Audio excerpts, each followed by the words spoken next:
सारे सज्जणा ते मित्रां नूं मुहब्बतां भरिया सलाम। ते एक छोटी नज़म चूँकि माँ बोली दे वाले ने पढ़सा नवी है, तो उस तो बाद कोई दो त्रै फरमाइशा ने, वही ज़्यादा नहीं।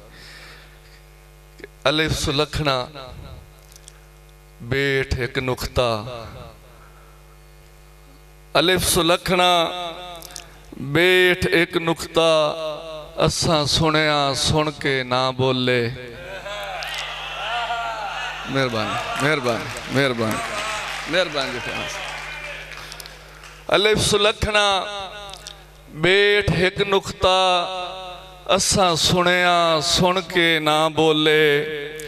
साडे कान तू जिब दे रस्ते विच एक विथ आई विथ भी डर वर्गी, उस डर तू बोले हो गए हाँ।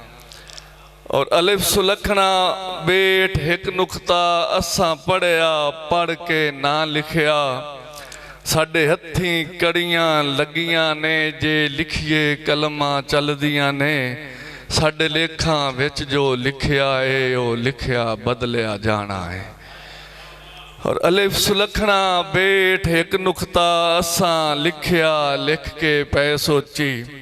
ये नुकते जिस थां लगदे ने उथों अखर दागी होंदे ने, जद अखर दागी होंदे ने मुड़ लिखता सुचियां रांधियां नहीं।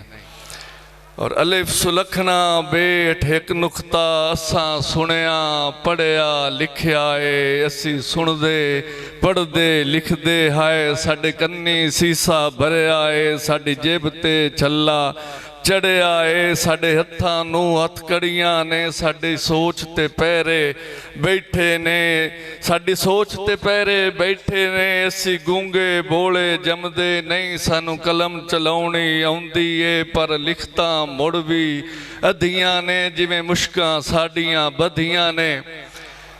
असी जिवें लिखता जिवें मुश्कां साडियां बधियां ने, असी सुन सकदे हाँ सुनदे नहीं, असी पढ़ सकदे हाँ पढ़दे नहीं, असी लिख सकदे हाँ लिखदे नहीं। असी अपनी बोली सिखदे नहीं, असी अपनी बोली सिखदे नहीं। असी माँ बोली दे दुश्मन हाँ, सानू धारा मावा ना बख्शण, सानू धरती मेल भी ना देवे। असी मैटर हो के रुल जाइए, साडा रुल के मरना बनदा है। मेहरबानी मेहरबानी मेहरबानी मेहरबानी शाह जी मेहरबानी। एक नज़म दी फरमाइश है मेरे दोस्त रहे मुबशर अनवर खरल साहब वालों में ते आसिम सियाल साहब वालों, वो तो साढ़े दोहरे रिश्ते ने उन्होंने। तो एक दो होर फरमाइशा ने वो भी इस तरह पूरियां कर सा कि कदों मैं उलीक सा, कदों मैं उलीक सा खचरे वसेब दे फसानिया तो हट के रोल गए जवाए दें बूटियां दे किसड़े, नवियां नकोर जियां नज़मां च बेलिया।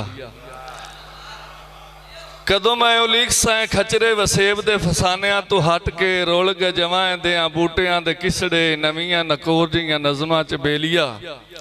और कदों मैं उलीक सा सखणिया वणा दियां कुछड़ा दे, कदों मैं उलीक सा वणा उत्ते लगे नहीं जो उमरां तो बूर वे, किवें मैं विखावां तैनूं शेरां च परो के। ये सखणिया वणा दियां कुछड़ां दे ओठां उत्ते चुप दे तरोपे नाल सीते होए गीत वे, वैणा रंगे गीत वे।